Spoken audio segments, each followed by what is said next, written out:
नमस्कार। आज हम लोग चर्चा करेंगे रेकी के प्रश्न उत्तर पर भाग 2 पार्ट 2 के ऊपर। तो जैसे हमने कल कहा था कि हम ये जो प्रश्न ले रहे हैं इसके पीछे दो प्रमुख कारण हैं। एक तो आपके मन में जो भी जिज्ञासा है, कोई क्वेरी है, कोई डाउट है तो वो सॉल्व हो जाता है। दूसरा कि कोई गलती आपसे होती नहीं है जब आप रेकी हीलिंग स्वयं को देते हैं या दूसरों को देते हैं। तो इसमें भी आज हम लोग प्रश्न उत्तर लेंगे। जो भी प्रश्न हमारे पास ऑल ओवर इंडिया से आते हैं तो इसमें नाम को गोपनीय रखा जाता है, केवल उस प्रश्न को ले जाता है और किस शहर से वो प्रश्न आया उसका हम लोग चर्चा करेंगे। तो आज भी हमारे पास कुछ प्रश्न आए हैं, उसकी हम लोग चर्चा करते हैं। पहला प्रश्न आया है ट्रिची से। I was promise to be millionaire after learning Reiki but no change in finance. कि मैं जब रेकी सीख रहा था तो मेरे मास्टर ने मुझे बताया था कि आप ये सीखने के बाद आप लखपति बन जाओगे, पर मेरे फाइनेंस में कोई भी, मेरे आर्थिक परिस्थिति में कोई भी बदलाव नहीं आया। तो इसके लिए जिम्मेदार कौन है? आपको बराबर सिखाया नहीं गया या रेकी काम नहीं करती आर्थिक परिस्थिति बताने में? तो मैं एक चीज़ बताना चाहता हूँ, जब आपकी आर्थिक परिस्थिति यदि कमज़ोर है तो रेकी से पहले ये 4 गुण आपके अंदर है कि नहीं, पहले उससे देखिए। रेकी आपके अंदर योग्यता का निर्माण करता है। रेकी कभी भी आपको लखपति या करोड़पति नहीं बनाता है। ये सोचकर तो किसी भी गलतफहमी में कोई भी हीलिंग मॉडलिटी नहीं सीखनी चाहिए। कोई भी हीलिंग जब आपके अंदर आती है तो आपके अंदर योग्यता का निर्माण इतना करती है कि आप दूसरों को कैसे आगे ले जाइए, कैसे लिफ्ट कर सके, कैसे उन्हें समृद्ध कर सके, इसकी शक्ति और इसकी योग्यता आपके अंदर निर्माण करती है। आपके अंदर लालच, ग्रीड और मेटलिस्टिक लाइफस्टाइल को बनाने के लिए कोई भी हीलिंग नहीं आती है। कुदरत हमेशा चाहता है कि आप उसका केवल चैनल बनो, उसका एक माध्यम बनो, तो कि आप समाज को आगे प्रगति पे ले जाओ। तो यदि आप की आर्थिक परिस्थिति 1 साल में नहीं हो पाई अच्छी, तो आप 4 बातों के ऊपर ध्यान दीजिए। सबसे पहला ये कि आप यदि नौकरी करते हैं या व्यापार करते हैं, क्या उसमें आप 12 घंटे पूरी तरह से डिवोशन के साथ काम करते हैं कि नहीं? 12 घंटे। यदि आप 3 घंटे, 4 घंटे, 5 घंटे काम करते हैं तो उससे कभी भी आपकी आर्थिक परिस्थिति मजबूत नहीं होगी। 12 घंटे आपका काम करना अत्यंत आवश्यक होता है, वो भी पूरे डिवोशन के साथ, पूरे कमिटमेंट के साथ। दूसरी बात, जो आप काम कर रहे हैं क्या उसमें खुश हैं या नहीं? मतलब आपका पैशन और आपका प्रोफेशन दोनों मैच है या नहीं है? कई बार देखा जाता है आप जहाँ जो काम कर रहे हैं उसमें आप संतुष्ट नहीं हो, उसमें आप प्रसन्न नहीं हो। तो जिस काम में आप प्रसन्न नहीं होते, खुश नहीं होते, वहाँ से आपको आर्थिक स्थिति आपकी मजबूत नहीं हो पाती है। केवल रोजी रोटी के लिए करें, केवल पेट भरने के लिए कर रहे हैं, केवल कुछ समय के लिए कर रहे हैं, बाद में फिर हम बदल देंगे, यदि इस भावना के साथ भी काम करें तो वहाँ से आपकी आर्थिक परिस्थिति मजबूत नहीं होगी। आप जिस क्षेत्र में आपको प्रेम है, जो आप को यदि 24 घंटा भी काम करना पड़े तो भी आपको थकावट न लगे, यदि ऐसी कोई अवस्था है तो समझ लेना चाहिए कि वहाँ से आपकी आर्थिक परिस्थिति अच्छी हो सकती है। तो दूसरा है कि क्या आपका पैशन और प्रोफेशन मैच होता है या नहीं, क्या आप अपने काम से प्रेम करते हैं या नहीं। उसके बाद क्या आप सोचते हैं कि मैं दूसरों के जीवन में समृद्धि ला सकूं, मैं लखपति बनूं या ना बनूं, क्या मैं दूसरों को लखपति बनने का मार्ग बना सकता हूं या नहीं, क्या मेरा देश समृद्ध हो सकता है कि नहीं, क्या मेरा समाज समृद्ध हो सकता है कि नहीं, क्या मेरा परिवार के हर व्यक्ति समृद्ध हो सकता है कि नहीं। यदि ये विचार आप में नहीं है तो आप लखपति या करोड़पति नहीं बन सकते। यदि बनेंगे तो केवल एक क्षणिक टेम्परेरी इफेक्ट रहता है, बाद में फिर से वो स्लो डाउन हो जाता है, क्योंकि आपके अंदर तो विचार भावना ही नहीं है दूसरों को समृद्ध करने की। तो यदि आप समृद्ध होना चाहते हैं तो ऐसी समृद्धि पाइए कि जो आपके साथ निरंतर बना रहे, हमेशा वो प्रगतिशील रहे, हमेशा वो बढ़ते रहे। और चौथी अंतिम बात, क्या आप अपने मानधन, आपको जो भी पैसा मिलता है चाहे नौकरी से या व्यापार से, क्या आप उसमें से 10% समाज में योगदान देते हैं या नहीं। प्रति माह यदि 10% इनकम अगर आप डोनेशन में नहीं डालते हैं तो आप आर्थिक परिस्थिति आपकी मजबूत नहीं रहेगी और आपको हमेशा परिस्थिति में अप डाउन आपका लगा रहेगा। तो रेकी केवल आपको वो सद्बुद्धि देता है कि गलती आपसे ना हो, रेकी आपको समृद्धि देता है कि आपकी योग्यता बढ़े, रेकी आपको समझ देता है कि जो आप कार्य कर रहे हो वो आपके मन के अनुरूप है या नहीं है। दूसरा प्रश्न लेते हैं, ये हैदराबाद से प्रश्न है कि मैं एक I love a girl but मैं एक लड़की से प्रेम करता हूँ, पर वो हम दोनों सिर्फ दोस्त हैं, पर वो मुझसे विवाह नहीं करना चाहते, वो मुझसे प्रेम नहीं करती है। क्या रेकी हीलिंग से मेरा उसका विवाह हो पाएगा या नहीं। तो पहला चीज़ समझ लीजिए, रेकी कोई मैट्रिमोनियल सर्विस आप नहीं चला सकते। रेकी का सिद्धांत समझने से पहले एक लॉ ऑफ अट्रैक्शन का सिद्धांत समझिए, जिसमें बताया जाता है लॉ ऑफ नॉन इंटरफियरेंस। आप किसी के जीवन में हस्तक्षेप नहीं कर सकते, आप दूसरों के जीवन को बढ़ा सकते हैं, उसकी प्रगति ला सकते हैं, उसके जीवन में प्रेम और शांति ला सकते हैं, पर हस्तक्षेप नहीं कर सकते। You can not interfere in other persons life. यदि ऐसा होता तो आज व्यक्ति रेकी के द्वारा फिर किसी भी सेलिब्रिटी के साथ विवाह कर सकता था, किसी भी हिंदुस्तान में किसी भी सिटीज़न या नागरिक के साथ विवाह कर सकता था एक जगह पर बैठकर, पर ऐसा कुदरत करने नहीं देती है। कुदरत आपके अंदर योग्यता बढ़ाती है कि आपके अंदर क्या कमी है, उसको ध्यान में लाने के लिए। दूसरी बात, जब आप रेकी देते हैं स्वयं को, तो रेकी आपके अंदर सद्बुद्धि देती है कि इस व्यक्ति के साथ आपका विवाह होना चाहिए नहीं होना चाहिए, क्योंकि ऊर्जा को पता रहता है, कुदरत को पता रहता है आने वाले समय पर ये व्यक्ति के साथ आपका ब्रेकअप हो सकता है, आपका डाइवोर्स हो सकता है, इस व्यक्ति का आयु कम है। तो ये इस ऊर्जा के साथ भी आपका कई बार उस व्यक्ति के साथ विवाह नहीं हो पाता। जब आप रेकी ले रहे हो और यदि कोई बात या कोई संबंध नहीं बन पा रहा है तो उसे कुदरत पे छोड़ देना चाहिए कि कुदरत शायद जानता होगा कि आने वाले कल में ये व्यक्ति मेरे योग्य नहीं है, तो उसमें बाई फोर्स नहीं करना चाहिए। कई लोग हीलर्स के पास जाते हैं, फिर उसके बाद तांत्रिक के पास जाते हैं, वशीकरण के लिए करते हैं कि हमें कैसे भी करके हमें इससे विवाह करना है, आप कोई भी उपाय कीजिए, आप कोई भी चीज़ कीजिए। तो ये केवल एक अंधश्रद्धा है, इसे कहते हैं सुपरस्टिशन। इससे कभी भी किसी का भी फायदा हुआ नहीं है। कुछ समय तक के लिए इंसान दिशा भूल हो सकता है, पर लॉन्ग टर्म में इंसान का नुकसान बहुत होता है जब वो ज़बरदस्ती किसी चीज़ को पाने की कोशिश करता है कुदरत के अगेंस्ट में जाकर, तब उस चीज़ का उससे नुकसान होता है। तो रेकी आपकी योग्यता को बढ़ाता ही है, पर रेकी आपके अंदर एक समझ को पैदा करता है कि मेरे लिए जो ईश्वर कर रहा है वो मेरे लिए उचित है, और जो ईश्वर मुझे भविष्य में देने वाला है वो इससे बेहतर है। यदि ये भाव आपके अंदर रेकी हीलिंग जगाता है तो मतलब रेकी आपके ऊपर कार्य कर रहा है। हम लोग अब तीसरा प्रश्न लेते हैं। ये बेंगलोर से है। Duration and level of Reiki to learn. Reiki में 5 लेवल होते हैं। फर्स्ट डिग्री जिसमें कोई सिंबल नहीं होता है, सेकेंड डिग्री जिसमें आपको कोई सिंबल मिलते हैं, प्रतीक मिलता है, जिसके द्वारा आप दूसरों को हीलिंग दे सकते हैं, स्वयं भी हीलिंग ले सकते हैं, दूसरों को भी हीलिंग दे सकते हैं। तीसरा लेवल थोड़ा हायर लेवल होता है, उसमें मास्टर सिंबल भी आपको मिलते हैं। तो इसे भी 2 पार्ट में डिवाइड किया गया, 3A और 3B। इसमें आपकी रेकी की शक्ति और भी कई गुना 10 गुना बढ़ जाती है। उसके बाद 4th लेवल आता है जिसमें मास्टर लेवल है, जिसमें आप दूसरों को रेकी फर्स्ट और सेकेंड डिग्री सिखा सकते हैं। और 5th लेवल होता है रेकी ग्रैंड मास्टर, जिसमें आप सभी लेवल आप सिखा सकते हैं। तो पर सबकी अवधि अलग अलग होती है। जो रेकी लेवल 1 होता है जिसमें कोई सिंबल नहीं होता है, वो केवल आपको स्वयं को हीलिंग देने के लिए होता है, तो उसे आप एक दिन में सीख सकते हैं। लेवल 2 भी आप एक दिन में सीख सकते हैं, जिससे आप स्वयं को हीलिंग दे सकें और दूसरों को भी हीलिंग दे सकें। पर दूसरों को हीलिंग देने से पहले आपको कम से कम 21 दिन उसकी प्रैक्टिस करनी चाहिए। लेवल 3 सीखने के लिए कम से कम आपके पास 6 महीने का गैप रहना चाहिए। 6 महीने के बाद फिर आप लेवल 3 पे जाइए। लेवल 4 और लेवल 5 पे जाने के लिए कम से कम 1 साल और 2 साल का अंतराल होना चाहिए। यदि कोई व्यक्ति आपको कहता है कि 1 हफ्ते के अंदर आप लेवल 1 से लेकर ग्रैंड मास्टर बन सकते हो, तो केवल वो व्यापार कर रहा है आपके साथ, आपको कोई हीलिंग कोई दीक्षा नहीं दे रहा है, केवल वो अंतर्भूल कर रहा है। और आपके अंदर भी पेशेंस लेवल की कमी इतनी ज़्यादा है कि आपने तुरंत उस चीज़ को स्वीकार कर लिया और आपने सारी डिग्रियों को, कागज़ के पन्नों को अपने पास रख लिया। रेकी के सर्टिफिकेट केवल कागज़ के पन्ने होते हैं। रियल डिग्री वो होती है जहाँ पर आप जब किसी को हीलिंग देते हैं, यदि उसमें रिजल्ट आता है तो वो आप बताता कि आप सचमुच हीलर हो या नहीं हो। यदि आपने हीलिंग ही लोगों को नहीं किया और आप फिर रेकी मास्टर के लिए आप क्यों अप्लाई कर रहे हो? आपने यदि आपके ने कोई सामाजिक कार्य का दायित्व संभाला ही नहीं, तो आप रेकी ग्रैंड मास्टर के लिए क्यों अप्लाई कर रहे हो? आप अपना समय और पैसा दोनों को नष्ट कर रहे हो। और इसी बात का फ़ायदा उठाने के लिए लोग समाज में फिर कई अराजक तत्व बैठे रहते हैं कि आपने जैसे अपनी ज़रूरत बताई तो डिमांड सप्लाई का बिजनेस होता है, तो इमीडिएटली हाँ हम लोग दे सकते हैं ग्रैंड मास्टर, आप 1 दिन में बन सकते हो, 2 दिन में बन सकते हो। तो ये पूरी तरह से ये लोगों को गलत गुमराह किया जाता है। तो रेकी लेवल 1 1 दिन में, लेवल 2 भी आप 1 दिन में ले सकते हैं, पर प्रैक्टिस देने के बाद आप दूसरों को दे सकते हैं। लेवल 3 के लिए 6 महीने का गैप चाहिए, लेवल 4 के लिए कम से कम 1 साल, और ग्रैंड मास्टर के लिए कम से कम 2 साल आपको प्रैक्टिस करनी पड़ेगी।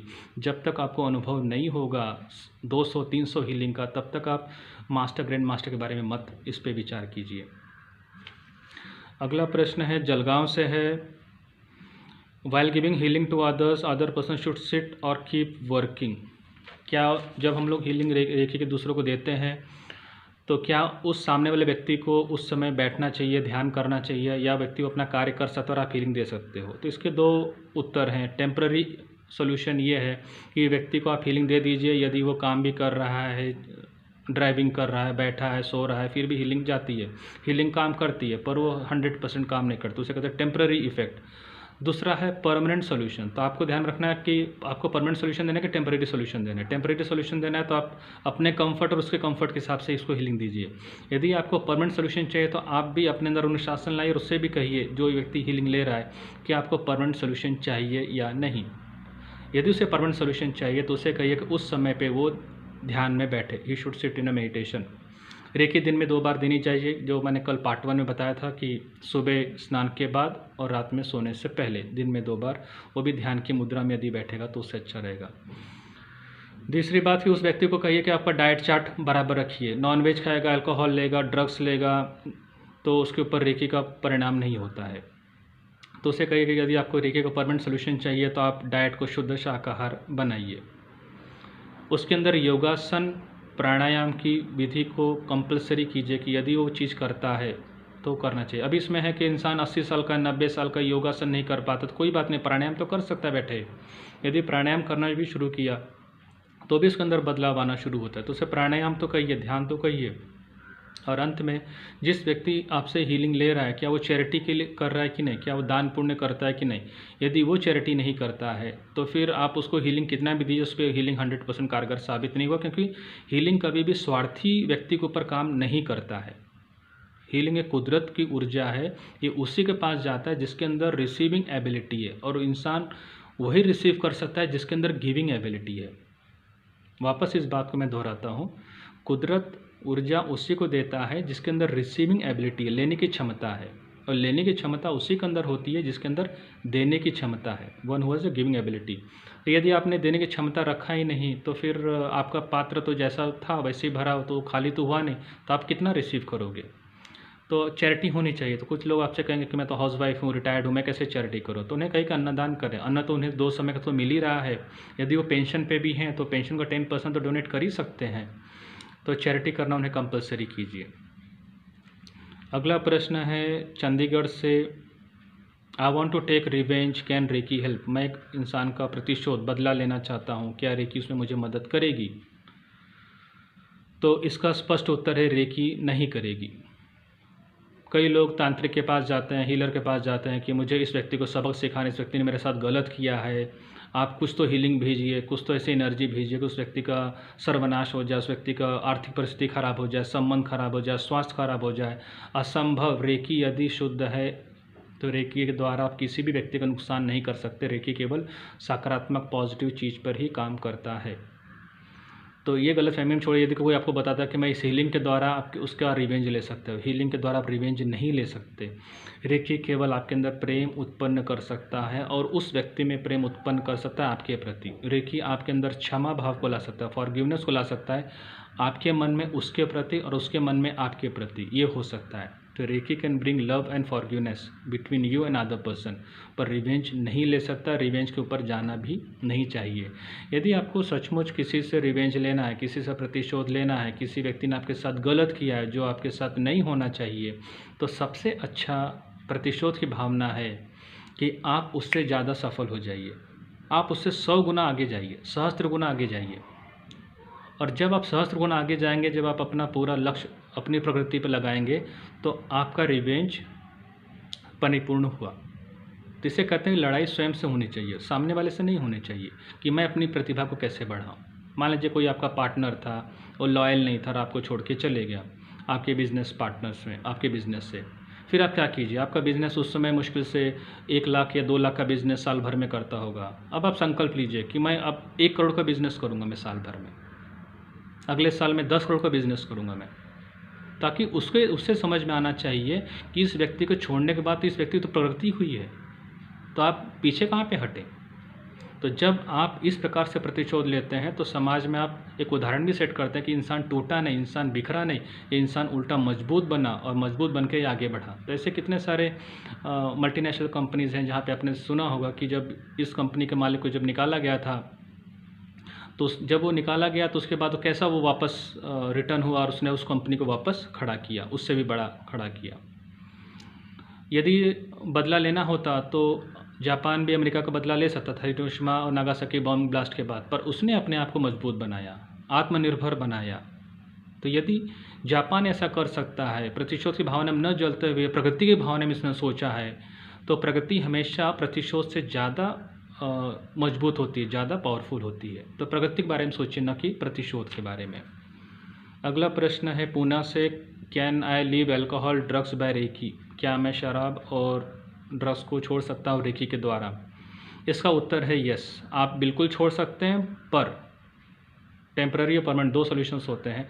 रेकी दोगे तो टेम्पररी सॉल्यूशंस कि हाँ कुछ क्षण तक आपको ये फ़र्क पड़ा है। इसका परमानेंट सॉल्यूशन यदि आपको चाहिए अल्कोहल और ड्रग को छोड़ना है तो कुंडलिनी योगा और ध्यान का प्रतिदिन प्रैक्टिस होना चाहिए। यदि कुंडलिनी योगा ध्यान नहीं करते हैं तो कोई फ़र्क नहीं पड़ेगा। और दूसरा है डाइट होना चाहिए कि आपका शुद्ध शाकाहार डाइट है या नहीं, पहले डाइट पे आप काम कीजिए। और एक चीज़ और जो इसमें ऐड करना चाहूँगा कि आप कल्पना कीजिए, विजुलाइज कीजिए कि आप वो चीज़ को छोड़ चुके हैं। तो रात में जब आप सोते हैं तो सोने से पहले 10 मिनट तक विजुलाइज कीजिए कि आपने ड्रग्स को छोड़ दिया, अल्कोहल को छोड़ दिया, आप अच्छी ज़िंदगी जी रहे। वैसे जब आप सुबह उठते हैं तो 5 मिनट तक वही चीज़ का विचार कीजिए कि आपने ड्रग को छोड़ दिया, अल्कोहल को छोड़ दिया। Visualisation, diet, kundalini yoga, meditation, यदि आप 3 चीज़ें करते हैं और उसके साथ रेकी हीलिंग लेते हैं तो आप निश्चित रूप से अल्कोहल और ड्रग्स से फ्री हो सकते हैं मात्र 45 दिन के अंदर। अगला प्रश्न बेंगलोर से है, how does the symbol work in reikis? प्रतीक चिन्ह जो होता है, सिंबल जिसे कहते हैं अंग्रेजी में, तो रेकी में कैसे काम करता है? हमें इस पर कैसे विश्वास करो कि सिंबल काम करता है? देखिए, हर सिंबल की एक फ्रिक्वेंसी होती है। जब मान लीजिए कि 2 मोबाइल है तो एक मोबाइल से दूसरा मोबाइल पे आप कैसे बातचीत करते हैं? दोनों के बीच में तो कोई कनेक्टिविटी, कोई वायर तो होता नहीं है। तो बस जब आप कोई भी वॉइस को बोलते हैं तो कैसे डिकोड होता है फ्रीक्वेंसीज़ में, ऊर्जा में, कि जो वो दूसरे मोबाइल पे पहुंचता है और वो मोबाइल का व्यक्ति उस व्यक्ति से बात कर सकता है। उसी प्रकार जब आप किसी भी व्यक्ति के बारे में आप कहते हैं कि आप उस पर टेलीपैथी कर रहे हैं, उसके बारे में सोच रहे हैं, उसका फ़ोन आ जाता है। किसी के बारे में आप याद कर रहे हैं तो उसको वो व्यक्ति आपके घर पे मिल लेता है। तो ये कैसे टेलीपैथी होती है? ये भी तो ऊर्जा के द्वारा ही होता है। तो जितना सशक्त हमारा ऊर्जा होता है, जितना फोकस्ड हमारा ऊर्जा होता है, इंटेंशन होता है, उस प्रकार से हमें वो रिस्पॉन्स मिलता है। तो जब हम लोग प्रतीक चिन्ह बनाते हैं, सिंबल बनाते हैं, तो सिंबल से हमारे सोचने की गति, हमारे इंटेंशन को स्पीड मिल जाता है। यदि नहीं भी सिंबल बना रहा, आपने किसी को अच्छे इंटेंशन से आशीर्वाद दिया, हीलिंग दिया, तो भी 100% काम करता है। पर यदि उसमें सिंबल का यूज़ कर रहे हो तो बस ऐसी बात होती है कि आपने गाड़ी को फ्लाइट के मोड पे ले गए। अभी अब तक आप 4 व्हीलर पे चल रहा था, अभी आप फ्लाइट से चलते हैं। बस इतना ही अंतर है कि गति बढ़ जाती है उससे। एक छोटा सा उदाहरण और भी है कि सिंबल में अगर साइंटिफिकली देखा जाए, उसमें शेप और साइज़ होता है। आपको किसी व्यक्ति के ऊपर 1 गिलास पानी फेंक दीजिए तो उसे चोट नहीं लगेगी, पर उसी 1 गिलास पानी को अगर फ्रिज में जमा दीजिए और उसको आइस क्यूब बना लीजिए, जिसकी शेप और साइज़ होती है, आकार होता है। अब आप उस आइस क्यूब से उस व्यक्ति के ऊपर मारिए तो उसको चोट लगना शुरू हो जाएगा, उसी 1 गिलास के पानी में, जो कि लीटर में, जो वज़न में कन्वर्ट हो गया। तो उसी प्रकार जब किसी भी चीज़ को शेप और साइज़ दिया जाता है तो उसकी गति, उसका प्रभाव बढ़ जाता है। इसलिए घरों के बाहर स्वास्तिक चिन्ह बनाया जाता है, त्रिशूल बनाया जाता है, ओम बनाया जाता है, क्योंकि ये सब के अंदर भी एक ऊर्जा का फ्रीक्वेंसी होती है, जिसे आप जब घर में बनाते हैं या किसी पानी पे बनाते हैं, किसी शरीर पे बनाते हैं, तो वहाँ की ऊर्जा, वहाँ का स्पंदन अपने आप, वाइब्रेशन अपने आप बढ़ जाता है। और वाइब्रेशन जब उच्च होता है तब आपको आप अपने टॉक्सिन से, अपने विकारों से आप मुक्त होना शुरू हो जाते हो। अगला प्रश्न पूना से है, can I give reiki to pregnant women? क्या मैं एक गर्भवती औरत को रेकी दे सकता हूँ? यस, आप बिल्कुल दे सकते हैं। यहाँ तक कि होने वाले बच्चे को भी आप रेकी दे सकते हैं, 1 या 2 दिन का हो तो भी। तो इसे रेकी आप किसी भी दिन बंद करने की ज़रूरत नहीं, आप इसे पूरे 30 दिन तक रेकी हर किसी व्यक्ति को, हर किसी आयु को आप दे सकते हैं। अगला प्रश्न मुंबई से है, I do not eat non veg but I cook non veg and serve alcohol to my husband, will reiki energy support me? मैं नॉन वेज तो नहीं खाती, मैं मांसाहार तो नहीं खाती हूँ, पर मैं मांसाहार बनाती हूँ अपने पति के लिए और उसे अल्कोहल भी सर्व करती हूँ, और मैं रेकी की हीलर हूँ। तो क्या रेकी एनर्जी मेरे द्वारा बहेगी या नहीं जाएगी, यानी कि प्रवाहित होगा या नहीं होगा? तो इसका उत्तर है नहीं, नहीं होगा। उसका कारण है कि आप रेकी के नियमों का पालन नहीं कर रही हैं। रेकी के जो 5 नियम हैं, जिसकी चर्चा हमने पार्ट 1 में किया था, उसमें 5वां नियम था, be kind to others. Be kind का मतलब होता है कि आपके अंदर दया, करुणा, ममता, प्रेम हर व्यक्ति और पशु पक्षी के लिए होना चाहिए। यदि आप नहीं खाती नॉनवेज तो आप उस चीज़ को कैसे स्वीकार करते हैं कि आप दूसरों के लिए बना के देंगे। तो ऐसी बात हुई कि आप जहर नहीं खाती पर आप दूसरों को जहर देना चाहती हो, तो व्यक्ति जो दूसरों को जहर देना चाहता है तो व्यक्ति के अंदर मानवता कहाँ पर है। आप अपने प्रिंसिपल पे अडिग रहिए।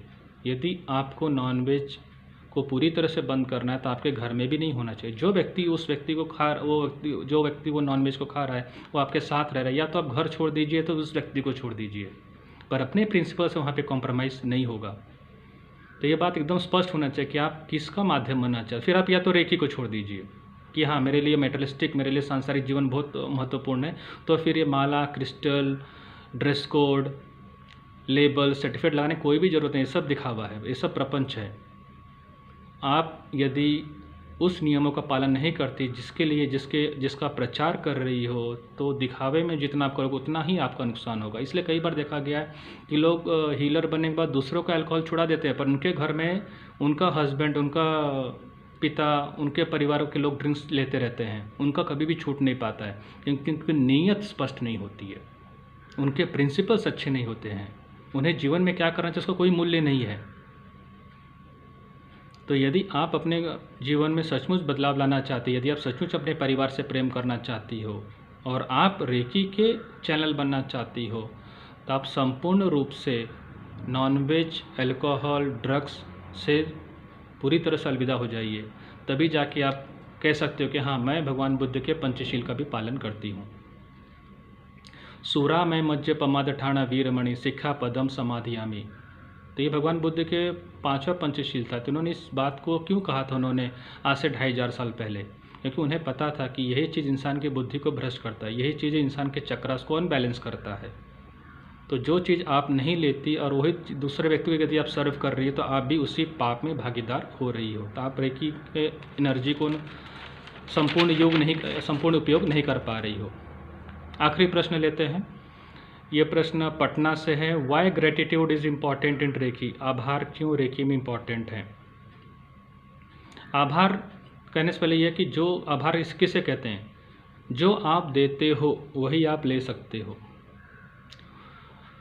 जब आपके अंदर जो आप आभार प्रकट करते हो कि धन्यवाद ईश्वर को जो कुछ आपको मिला है, तो समझ लेना चाहिए कि ईश्वर आपको वो चीज़ ज़्यादा देगा, क्योंकि आपके अंदर धन्यवाद बोलने की कला है। पर हम लोग धन्यवाद बोलते नहीं, धन्यवाद बोलते हैं तो फॉर्मेलिटी में बोलते हैं, आधे मन से बोलते हैं, उसमें कोई एक्शन नहीं होता है। तो gratitude without action is also incomplete, उसमें कोई रिजल्ट उसमें आता नहीं है।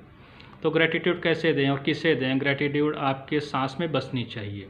यहाँ तक कि यदि आप मान लीजिए नौकरी करते हैं और आप खाने का प्लेट लेकर बैठे हैं, खाना खाना चाहते हैं, तो सबसे पहले आभार प्रकट कीजिए कि मैं इस कंपनी का आभारी हूँ जिसकी वजह से मुझे नौकरी मिली है, जहाँ से मुझे सैलरी मिल रही है। थाली को छूइए, पहले उसे दीजिए, क्योंकि ईश्वर को तो आपने देखा नहीं, पर उस कंपनी के मालिक को तो देखा है, कंपनी को देखा जहाँ पर आप नौकरी कर रहे हो।